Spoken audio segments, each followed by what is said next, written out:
Well, hello. This is the launch of the Viva webinar. My name is Dr. Hughes. I'm the CEO of Viva Concepts. I'm going to start off, before we get into the webinar itself, with a little bit of an overview of the products of Viva.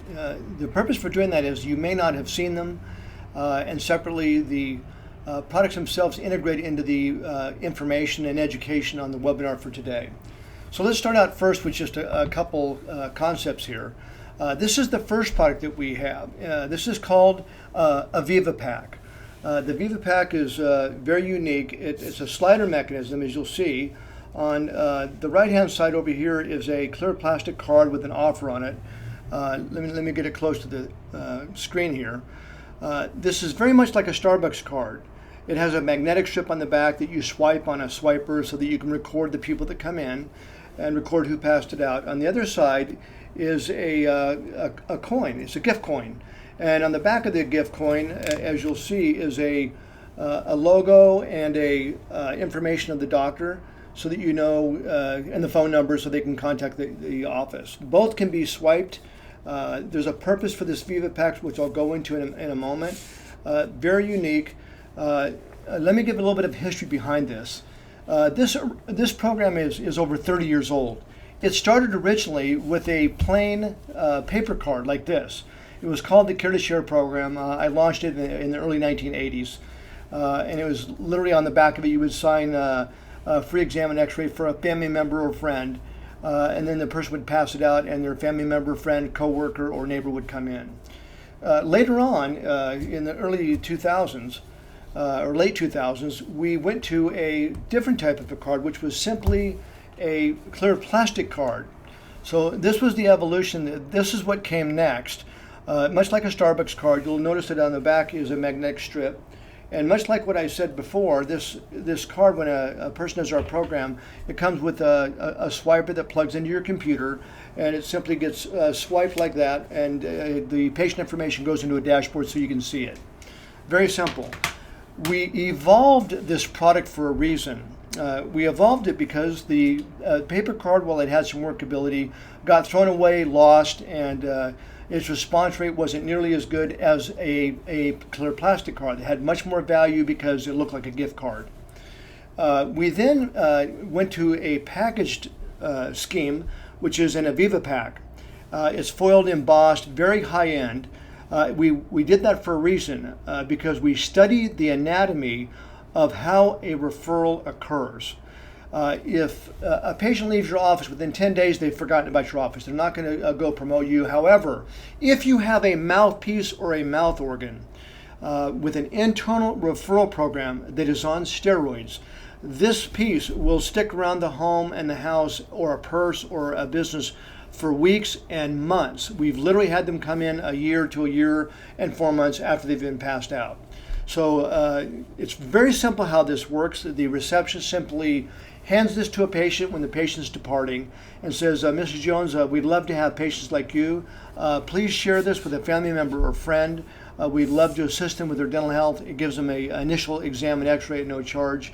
If you don't have a family member, no problem. Then it can be a neighbor or a coworker. We're always looking to grow our practice.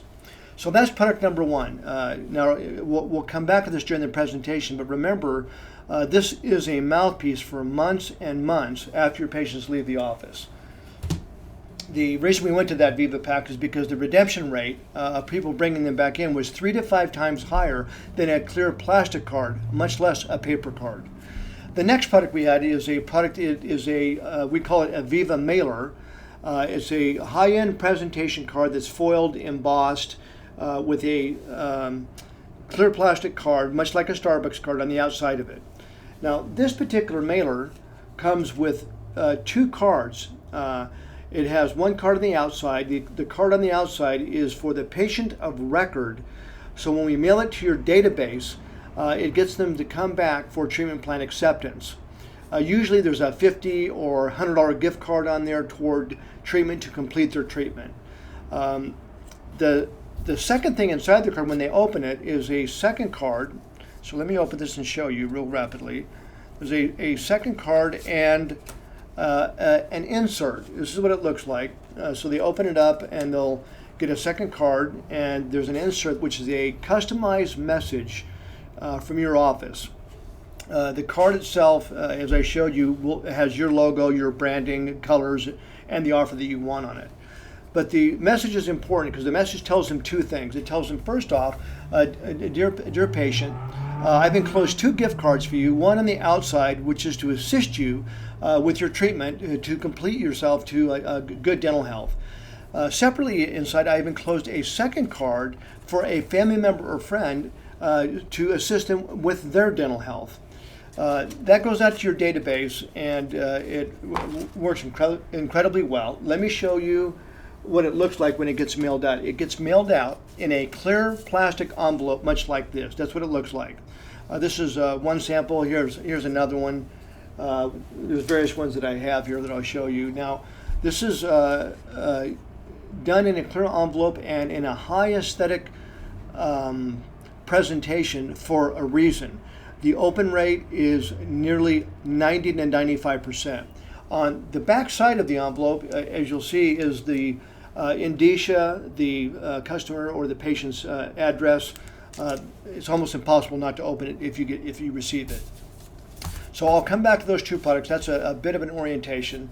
The mailer is also used for local neighborhoods. We don't encourage them much for a reason, because direct mail has a very low response rate. So we're quite upfront about direct mail. You'll get less than a 0.2% response rate. The beauty of it that we recommend on a slow burn basis is to simply cover the cart routes in your area where your office is located, so that you brand your office and people know where you're located. So you get the cart routes for 1 mile, 2 mile, 4 miles, and you on a slow burn basis repeatedly do neighborhood mailers to those areas. The neighborhood mailers have 1 card that offer the patient an introductory offer, depending on what the doctor wants. Those are the initial products. Let's give a little bit of an overview before I get started here. There's going to be 2 topics that we cover today. But before we start the topic, I want to give you an orientation of the platform that the Viva system is based on. Viva is based on educating the doctor and the staff as a team to understand the whole concept of marketing for long-term practice growth. If you want to try something to get 20, 30 patients in the next 3 months, then I would tell you to go somewhere else, because if you want to get 30 patients in the next 3 months, added to what you're doing, dream on. We know marketing well. We've been at it for 25 years. We've done tens of millions of mailings and all types of marketing. As you'll see by the end of this presentation, to get 30 patients, we have a name for it. It's called checkbook marketing. I can get you 30 patients, but just write a check for $10,000 or 15, and we'll do some direct mail, some SEOing, some pay-per-click, Google AdWords, maybe redo your website. And after you do that, and the patients come in 4, 5, 6 months later, you're going to need again another 10 to 15,000 checkbook marketing to get more patients into the practice. So that being said, let's get started here. I want to give a bit of an orientation when we start. The things you're going to see today in this presentation is an overview of knowledge on marketing. I would almost tell you that the purpose we have is to educate staff, marketing directors, office managers, receptionists, who are an incredible part of your team, your assistants, your hygienists, which is a focal point, on the concept of building a practice. So it's a long-term program that put in will grow your practice steadily. So that being said, let's get to work. Let's take a look at the presentation. I'll show you what topics we're going to cover here.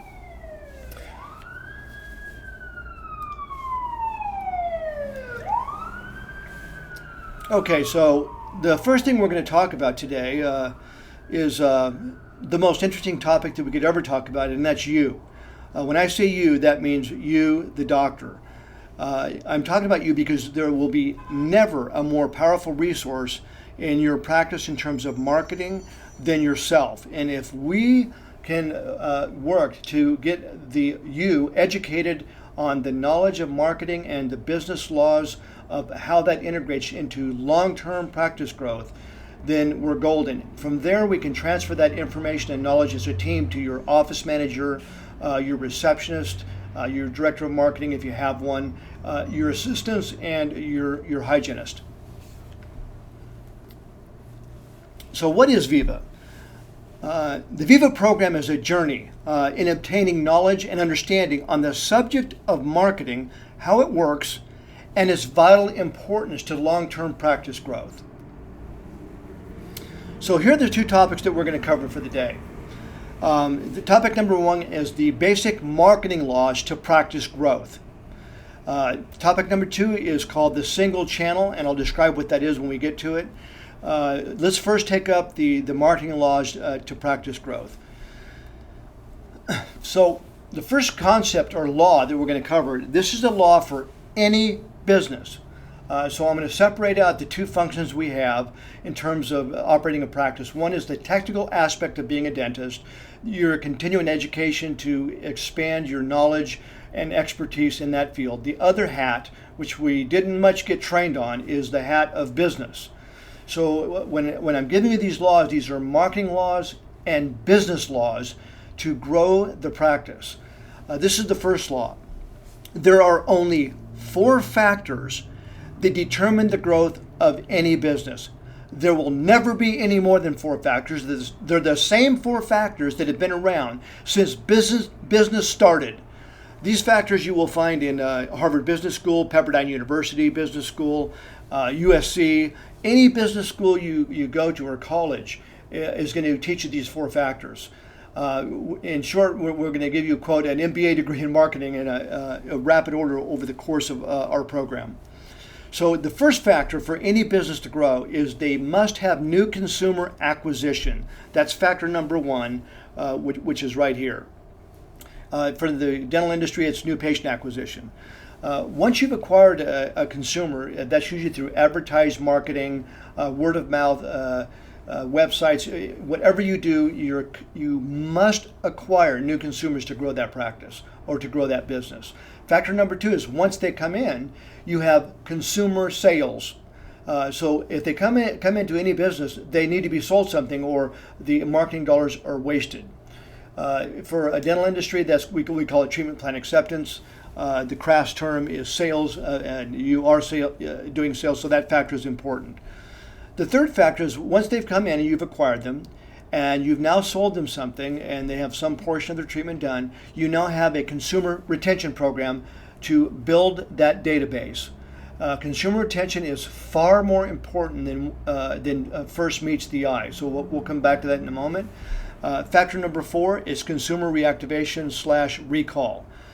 Those are for the individuals in your database that go dormant. After 18 to 24 months, those patients begin to get lost. You don't see them in your practice again. Their addresses change, they don't get updated, and the attrition rate is quite heavy. So there are programs to hit and get factor number 4 in.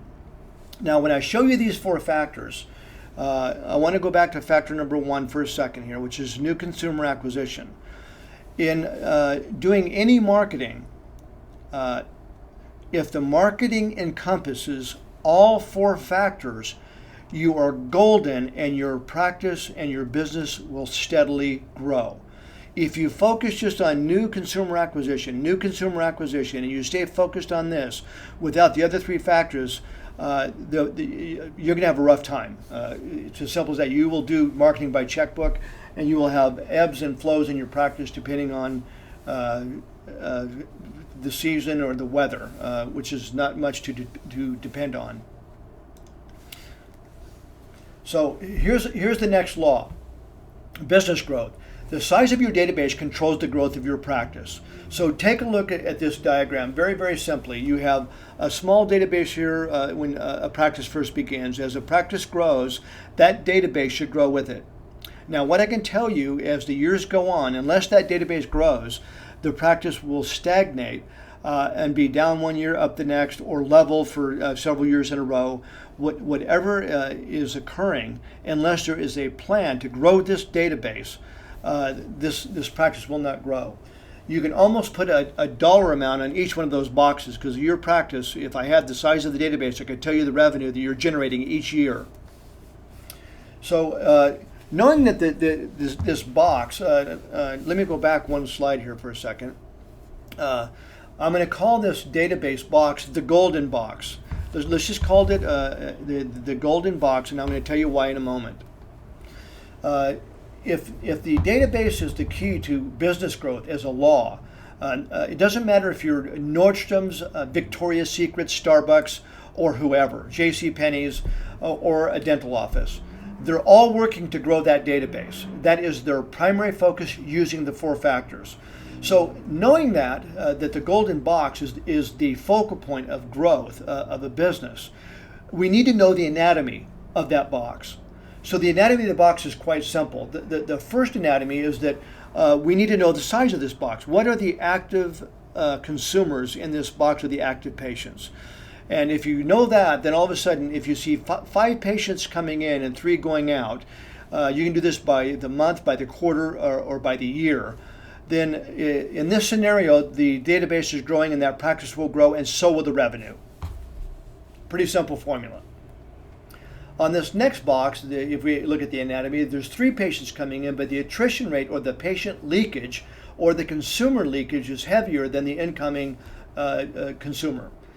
Therefore, you get a shrinking box, and you have a lower database, and thus lower income. If you've ever experienced lulls in your practice over a period of 1 year, 3 years, or 5 years, this is what's occurring. You simply have an attrition rate, not knowing that you have leakage in this golden box. So let's take a look at a couple facts. We're going to stick on the anatomy of this golden box, or the database, for a moment. This is a fact from the ADA. The ADA survey showed that a minimum of 30 to 45% of your practice database is lost every single year. Now, we use this as an example, but we don't agree with it, because we know it's actually quite higher than this. But nevertheless, let's stick with what the ADA says. You can go on their survey site and you can find the survey yourself. But let's just keep this fact in mind, and let's carry on here. The next survey fact is that the ADA survey shows that 60 to 65% of your practice database has incomplete treatment sitting in the files. This is a great drill to do. This is something that I would encourage every practice to do. What I can tell you is do this drill real simply. Have your receptionist or your office manager take 25 charts off out of your files and lay them down. Have them total up the recommended treatment at the time they had their initial consultation and exam and x-rays. Do that for every single chart. Not difficult to do. I've done this hundreds of times, and every time I do it, there's always a shock of the doctor and myself. It never fails. Once you have totaled up chart 1, chart 2, chart 3 of the recommended treatment in that chart, then go into your Dentrex, EagleSoft, or whatever software you use, and then run the total of the treatment that was completed against what was recommended for all 25 charts. At which point, have a chair behind you, because you'll see the real numbers. If you just ask or think what it is without looking, the numbers are never what the charts say. I'm a numbers person. I don't care much about opinions or whatever. If we look at numbers are what grow businesses. It's not thoughts or I think we get this percentage. If we look at the numbers, it's a great drill. So that being said, let's walk through this for a moment.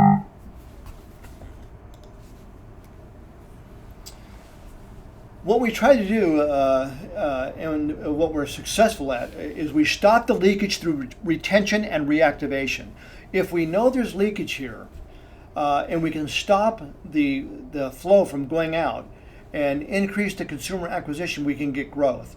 Otherwise, we get shrinkage.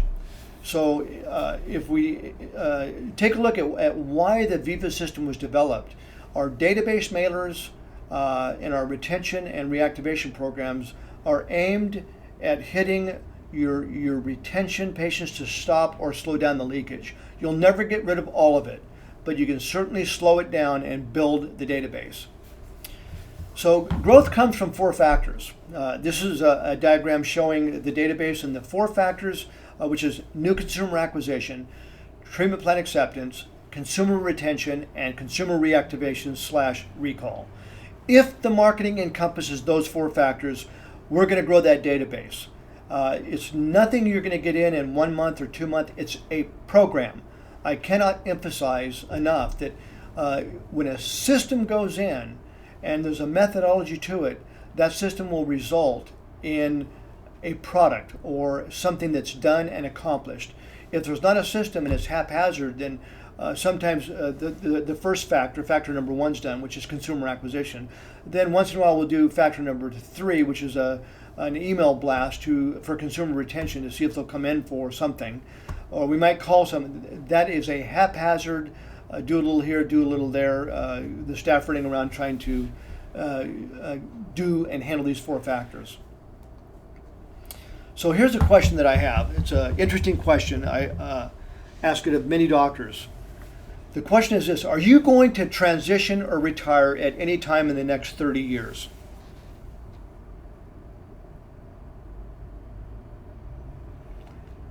Whatever that answer is okay. But hold that question for a moment as we walk through this. The size of your database controls the growth of your practice. So if this practice database is not growing and you're going 5 years, 10 years, 15, 20, 25 years, it's a sad tale to watch an owner of a practice after 15, 20 years, 25 years, struggling with acquisition of new patients or trying to build that practice when he's attempting for a transition over the next 5, 8, 10, 15 years. It's the wrong time to be looking at it, but nevertheless, even if it is the time, it's better to start now than never. This is where we don't want to go. So let's do a little bit of math here. According to the ADA, the average practice acquires 30 new patients a month. Each year, that practice gains 360 new patients. After 10 years, the active database should be 3,600 patients. After 20 years, it should be 7,200 patients. With a 40% patient loss per year, this means the average practice should have about 4,300 patients that are active in their database. Now, what I can tell you, we have over 3,500 active clients across the U.S. in metropolitan suburbs, in countrysides, you name it. We have not, to this day, found a practice with 4,300 patients in their database. I'm not saying they don't exist. I'm saying that it's hard pressed to find that many active patients that have been in the office and are active in the last 18 to 24 months. So why is that? Well, the first question is, do you know the size of your database? When I say that, what's the size of the active database and what is the size of the inactive database? Now, the reason I bring this up is twofold. Most people will say, oh yeah, I have approximately 1,200 patients that are active, or I have 3,500 people in my database. It's one thing to know them, it's another thing to know what is the actual number in that database. So let me give you a scenario.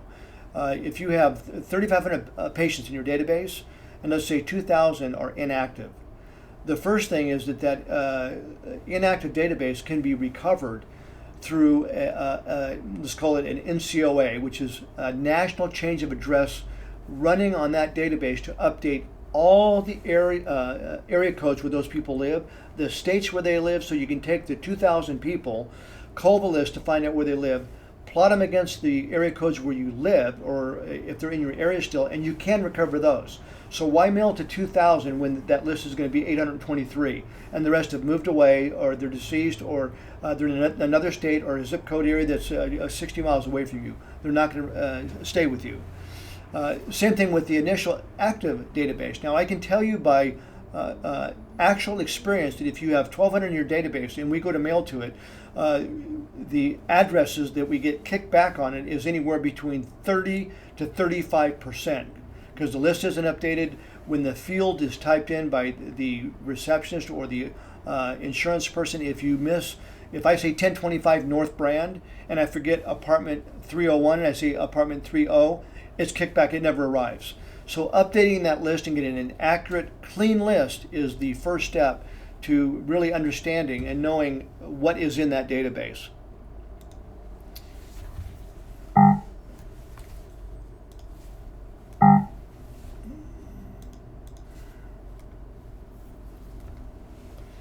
So let's take up the next law here.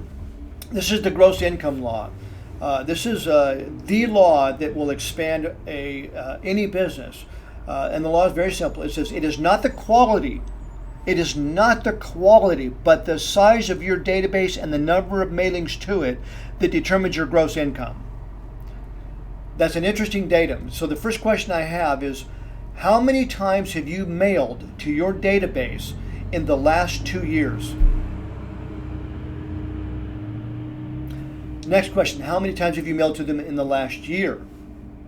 The last 6 months? So let me give you some comparatives on this.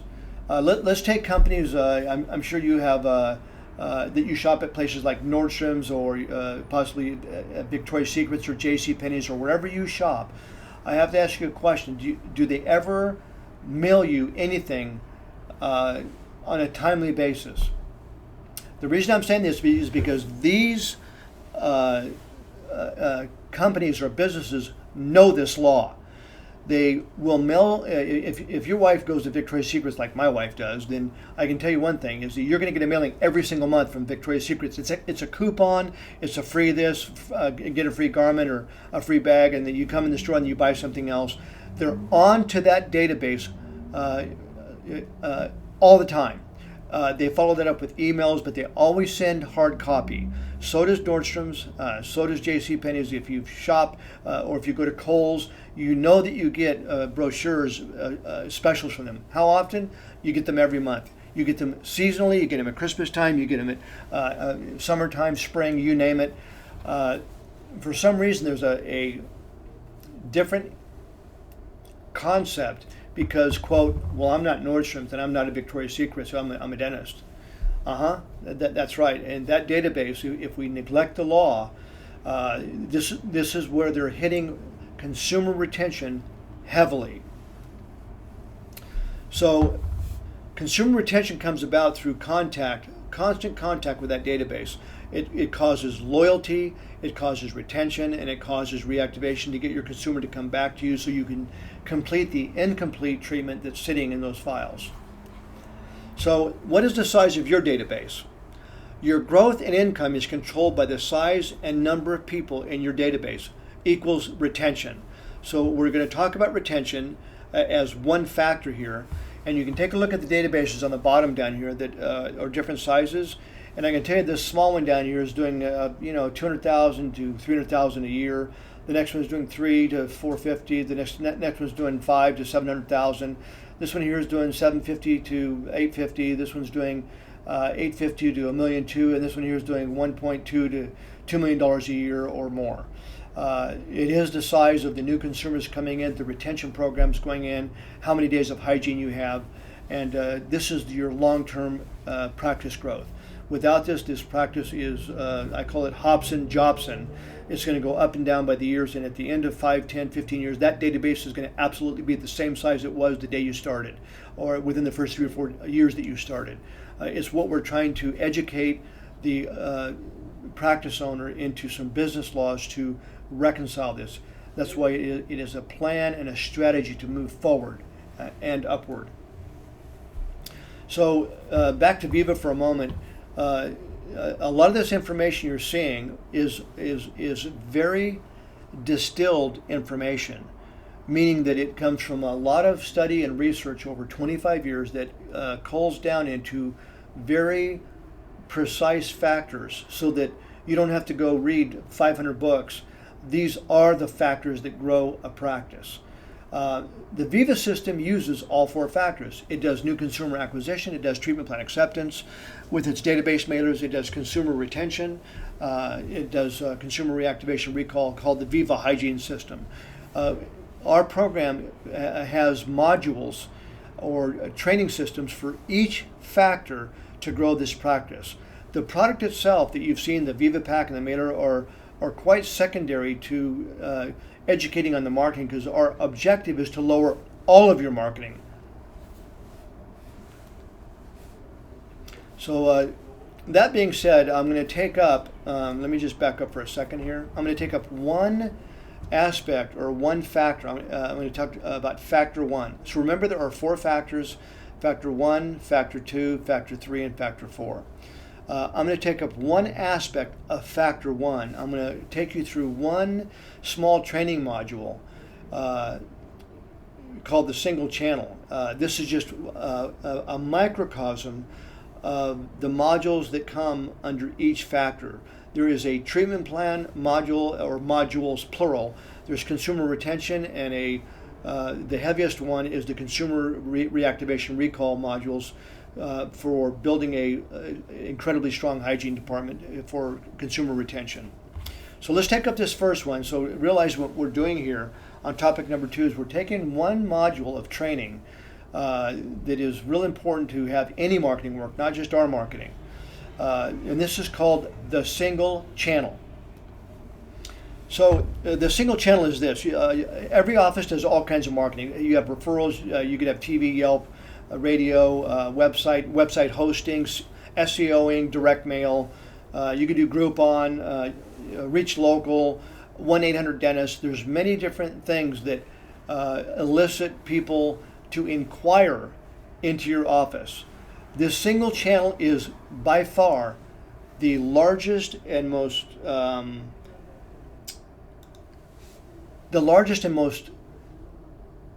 important blind spot that's in the office today. I say it's a blind spot because every single inquiry or person that comes into your office has to go through one channel, and that channel is the receptionist. Let's take a look real rapidly at what occurs here. Look at all these. All these calls come through that receptionist. Your receptionist probably has one of the hardest jobs that there is. She's probably one of the hardest worked, most underpaid people in the office. By the way, if you want a formula for failure, hire a receptionist with very little experience. Let me let this assignment pass for a second. Anyway, here's the formula for failure. Hire a receptionist with very little experience or product knowledge about the dental industry. Put them on your front office. Pay them $13 to $15 an hour, and congratulations, you're going to have a good time. I don't say that sarcastically. I'm saying that to raise the awareness level that your revenue you're spending, every single marketing dollar that you spend comes through that receptionist. So let's now analyze this, and let's take a look at the module on training just the receptionist. So typically a receptionist gets calls during the day. Calls like, she might get 10, 15, 20, 30 calls a day or more, depending on the size of the practice. Here's typically some type of calls. I need to change my appointment. I have a question about my bill. I need to cancel my appointment. Can you explain my insurance billing? Are you open on weekends? I need to refill my prescription. I'm in pain from my last visit. What is the cost of a crown? Post-op questions, supply and vendors. Boy, does she like those. Does she like those ones? Nevertheless, these questions, when they come in, hit. Now, I have circled two of them specifically because these two that are circled, that are highlighted in blue with a red circle around them, are new consumer inquiries. These people are calling in, and there's a couple laws that I'm going to cover here. So let's take a look at what occurs here. This is called the law of inquiry. These aren't my laws. These are laws that are natural laws for any business. If somebody calls or sends an email online, Okay, if any new consumer calls your office, your marketing worked, and B, you paid for that call.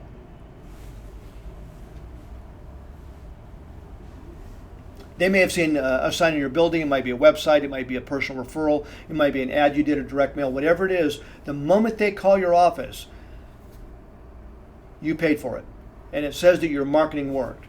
The next question we have, this is the first question. How many calls or new inquiries does your office receive in a month, 2 months, or a year?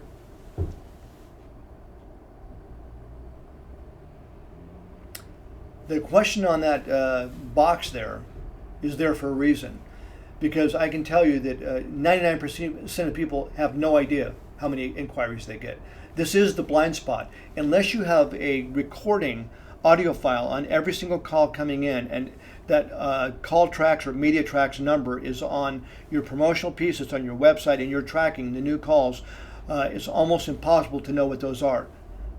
How many are there? So now there is a way to find out. There is a simple system to put in there. It's an electronic way to find how many new inquiries are you getting from all of your marketing. So let's take a scenario here on the second question. Let's say that you get 40 new calls in a couple months or 3 months. Let's say 40 new calls come in and they're inquiries. The type of inquiries that come in are things like, what's the cost of a crown? Do you do teeth whitening? Are you open on the weekends? The question that we have here is, of the 40 calls that you get, how many new inquiries are converted to scheduled appointments of the 40? So I'm going to come back to that in just a second. I'm going to go back to these questions here in a second. The first thing to know on this list of calls that come in, an untrained front office that doesn't know the laws of inquiry will treat a inquiry very much like they treat the other calls.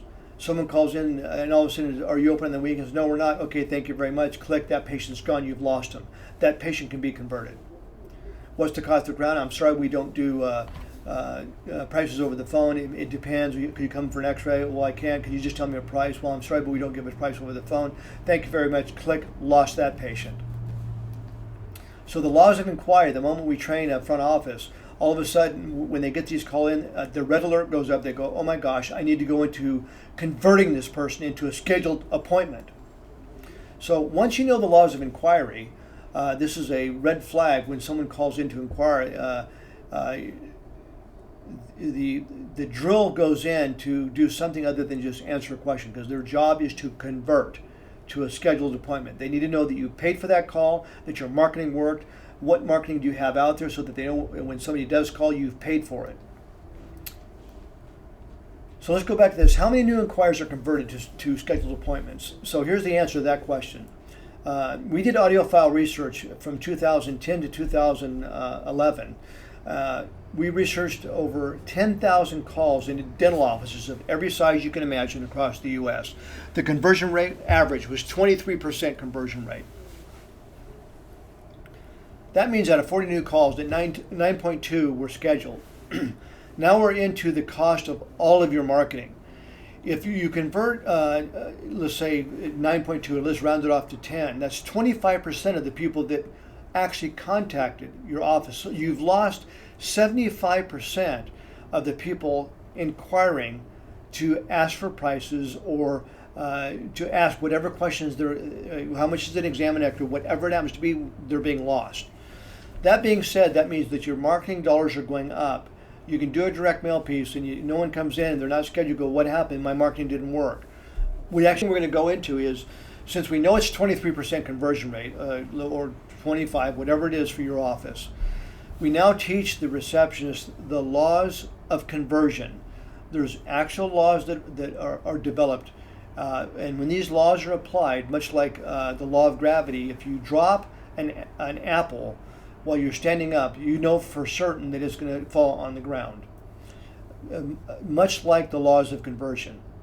So let's take a look at these laws and let's run through a couple drills and let's show you what we actually train the receptionist on regarding these laws. The first part of the law, to convert a new consumer that's inquiring, you must control the conversation. That's the first part of the law. The next part is to control the conversation, you must ask questions of concern. So let's take a look at this. I'm first going to show you the wrong way. These are actually right out of the syllabus and the training drills that we do for the front office staff, the office manager, marketing director, and the receptionist, whoever is answering the phone, or if there's a team of them. Here's the wrong way. Somebody calls up and says, "What's the cost of a crown?" Now notice the direction of the arrow. It's going from the inquiry to the receptionist. He's controlling the conversation at this point. She's not. So she answers by saying, "Well, we don't give prices over the phone," or some such dialogue, or "Could you come down and we could take an x-ray and we could give you a price?" And he says, "Okay, well, thank you very much, but goodbye," and that consumer is lost. No conversion. Now let's go the right way. So now the inquiry says, "What's the cost of a crown?" The receptionist responds by, she's now trained on the laws of conversion. She takes control of the conversation by asking, "Is it okay if I ask you a few questions before I give you the price?" And the inquiry 99% of the time says yes. Notice the direction of the arrow now. Because she's now asked a question, she's taken control of the conversation. So now she's going to ask questions of concern. So the first question she asks is the tooth bothering you? Notice the direction of the arrow. She's controlling the conversation. The inquiry says, "Yes, it hurts when I have anything cold." The next thing she may ask is another question is of concern. "How long does it hurt when the cold hits the tooth?" The patient says, or the inquiry says, "About 10 seconds or so." And then she responds and says, "Thank you. Just a few more questions. Is the tooth on the top or on the bottom?" It's good information to know if it's an anterior tooth or a posterior tooth. The person says it's on the bottom, and she says, "Okay, well, is it in the front or the back?" He says it's in the back. She says, "Okay." Now notice she's still asking questions of concerns. All the arrows are going from the receptionist to the inquiry. She has total control of this conversation at this point. She then says, "Thank you. Your information has been very helpful. By the way, how did you find out about our office?" This is always an important point to ask. She's still controlling the conversation. The person will usually respond after several questions of concern. And he says, "Well, my friend at work told me." It's best if she gets, "Well, who is that?" "Oh, it's Jane Smith." "Oh, I know Jane Smith." The moment you do that, you're golden and your conversion has almost occurred at that point. Next thing she says, "Great. Let me answer your question about the price so I can assist you." Person says, "Great." The cost of a crown in our area averages anywhere between $800 on the low side and as high as $1,200 on the high side. That's just in the area where we live. We live in Glendale, and if you check around with dentists, that's the prices you're going to get. In our office, the price is in about the lower third of that range, just so you understand what our prices are. But let me give you a little more help here. If the tooth is sensitive, it's possible that it may be cracked, or the problem may involve decay that goes to the nerve if you're having some sensitivity to it. We actually don't know. She's still controlling the conversation. Then she goes on and says, if the tooth is cracked or needs a buildup, or if the nerve is damaged, the cost may change considerably to save the tooth. There's a possibility that it might even need a root canal. We don't know. But the only real way to find out is to look at it. But my suggestion is to really assist you. We do it with customers like you, or any patients that are looking to find out information like you want. To assist you, we have the person come down. We'll give you a no-charge x-ray and a consultation, and we'll let you know exactly what the price is. We can tell you if it needs a root canal or a build-up, and what the crown costs, so that you don't have any surprises. When you're done with the consultation, you can take the x-rays and the exam, and you can go anywhere you like. We'll be happy to assist you in getting your needs handled. She then segues them right into the appointment book. Says, what we can do is we can go ahead and see you right away. We have an opening this afternoon, or tomorrow morning. Just whatever time is best for you. What would work most for you? The person says, well, tomorrow morning is perfect. Great. You've now converted that person into the appointment book. This is called a call converted. It's an exact drill. It has laws to it. At the end of the day, we train the receptionist. This is one small module on the first factor of consumer acquisition. We train the receptionist on how to convert calls. So instead of 23% conversion, all of a sudden we can take that conversion to 45, 55, 65, and 75% conversion rate. That's the objective that we go for. Now, what I can tell you, however, is just by training you through courses, videos, and the drills that we do, it does not result in a receptionist getting skilled in converting calls. You still may have 30% conversion rate. So let me explain. First off, we train her on the skills as the first step. We let her apply the skills to her call answering. As she deals with actual patient calls, she encounters new scenarios that she's not comfortable with that need practice. So just like starting in dentistry, if you're going to learn a procedure, when you first start, you're a little bit fumbly with it, much like what I was. And after you've done it 5 times, 10 times, 100 times, then all of a sudden your skill goes way up. So we have her listen to her calls because we attach a listening system through media tracks or call tracks. You do that for 3 or 4 months. And we have her listen. She's the best evaluator of her calls, whether or not she's converting. And then we listen to the calls that aren't, and we drill her in new scenarios on how to answer almost every type of inquiry that comes in that office till her ratio goes way high. So training on conversion takes months. I would be lying to you if I told you, good, give us your receptionist or your office manager, let's train her in a couple of sessions. That's a dream. They're usually pretty bright if they have some skill and knowledge and product knowledge in the industry. They train faster, but they're usually eager to train. They are their own self-coach, and we coach them along. We know the dialogues to convert, and we teach them the laws. It is the most vital marketing law to making any marketing cost effective. If we go back to the original diagram, all the calls coming in, you want those calls converted. It's not just our marketing. The program that we have lowers all the marketing that you're doing so that we have conversion and a lower cost per patient acquisition. It's why we came up with our annual program. It allows Viva to really train the receptionists to lower all marketing costs. So that being said, I'm going to give you a small information here, then we'll do a little wrap up here. The average cost per patient in the U.S. is around $300 per patient. That's in the metropolitan areas and the suburbs. These aren't our numbers. These are the numbers from thousands and thousands of dental offices, 3 to 4 of the major chains in the U.S. By the time you put all your marketing on a spreadsheet and you total it up and you look at the number of new patients you're getting from direct mail, SEOing, pay-per-click, Google AdWords, one entered dentist, you're going to pay between $250 to $400 per patient. The average is $300. So let's take a look at it. There's an important reason to have that. If the average is $300 per patient, you can put your own number in here at the top where the 300 is, whatever it happens to be.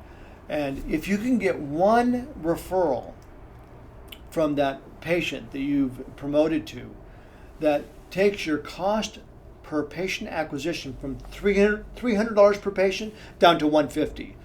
If you get a second generation referral, it takes your cost per patient down to $100 per patient. The math is pretty simple. I mean, if you're paying $300 to get one patient and you get 2 referrals, you divide 3 into 300, you get $100 per patient. If you're really strong and you get a third generation referral, your cost per patient acquisition is at about 75, and you are so golden, I can't tell you. You almost could do away with your marketing. So at the top here, there's a statement. This isn't our law. This is a law in many different texts. The fundamental to lowering all marketing costs for any business is to have an internal referral program. Call it a concierge, call it kindness, all the different attributes that are marketing attributes. The smile at the front desk, the assistant who asks the patient, "Are you okay?" when they see them frowning during a procedure, the doctor touching the person gently on the cheek, asking them if they're okay. The perceived care factor that's in the office, these are marketing. The emotional or misemotional factors that come into a practice that deter from that care factor disrupts that marketing. That stuff is left home when we enter the office.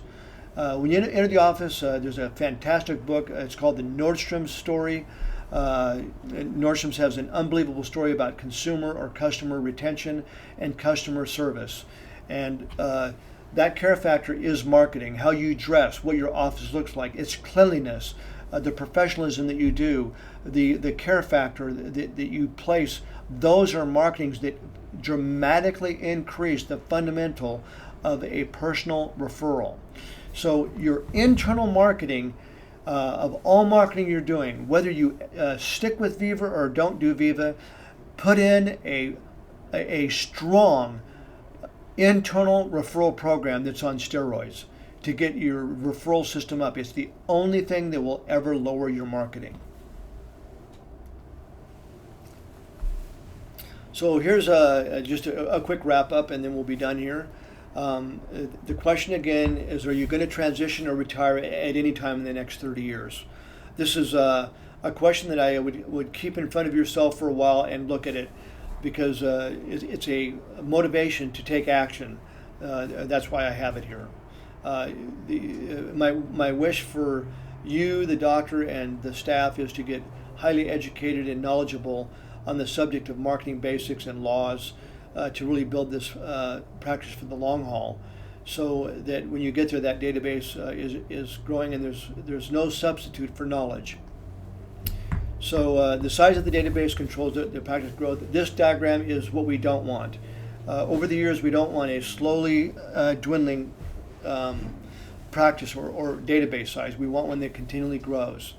This can be completely controlled through the 4 factors.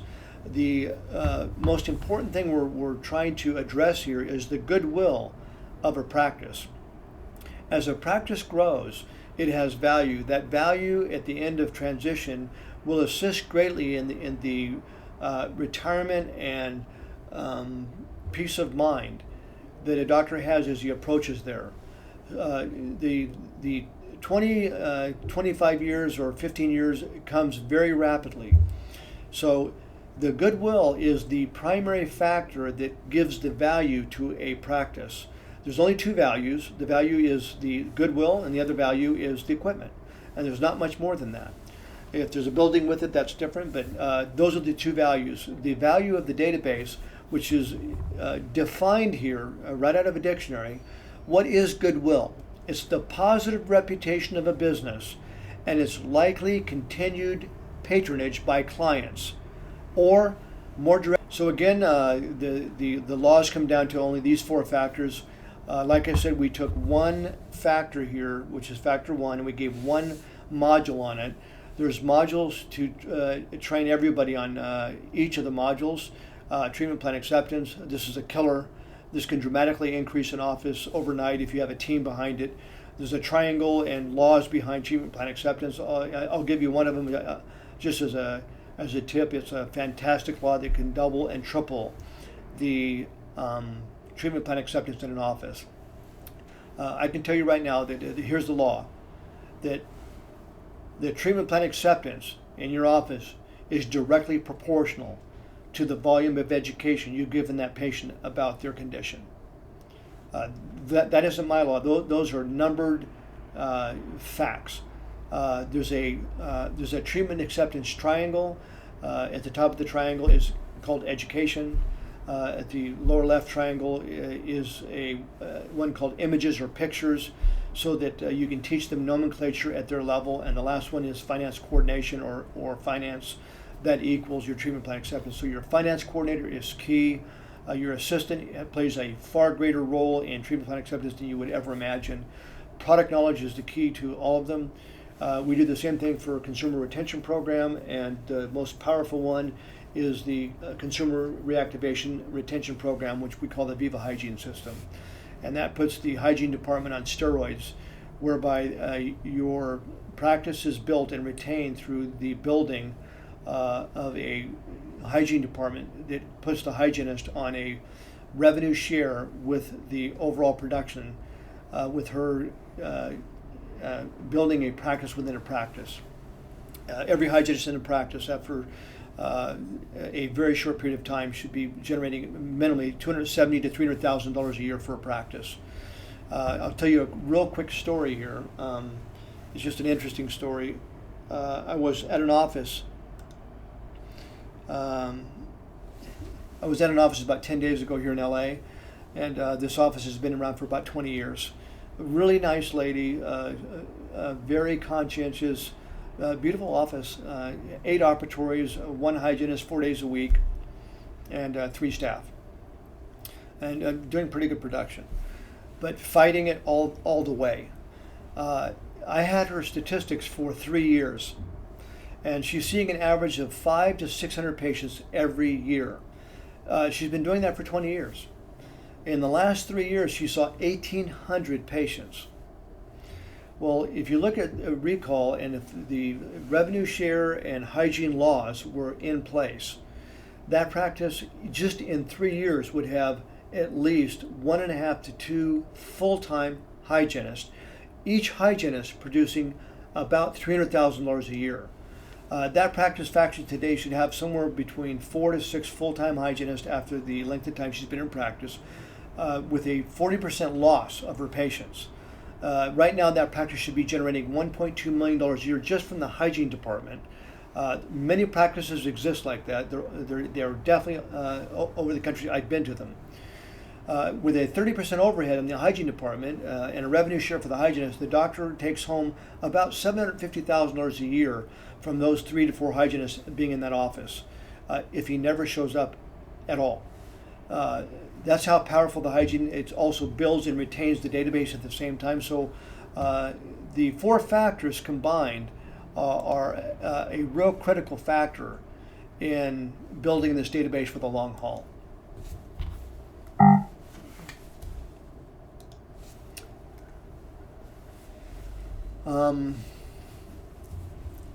As a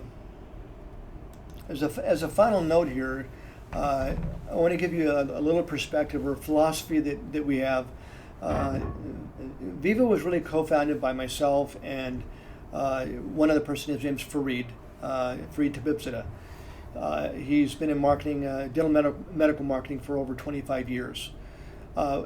We have a real purpose, which is at let's call it the Viva Marketing University, which is to educate and train the doctor on business principles that have to do with marketing, to take this practice and grow it for the long haul. There are programs that go in, and the basic fundamental knowledge to begin with is that with more education and more time spent, a program can go in, but it doesn't go in 1 week, 2 weeks, 3 weeks, or 2 months or 3 months. You put a program in, and once the program goes in and that production line's in, it stays in. So our focus is, these work fantastic to lower all marketing. And so do these for database retention, reactivation. These I consider the minor element of what we're really trying to accomplish with you, the doctor, and the staff. Your staff are incredibly valuable. They're hard workers. As the practice grows more, the revenue and the salaries of those staff can go up as the education goes up. That's really my wish for you. This was an indoctrination to Viva.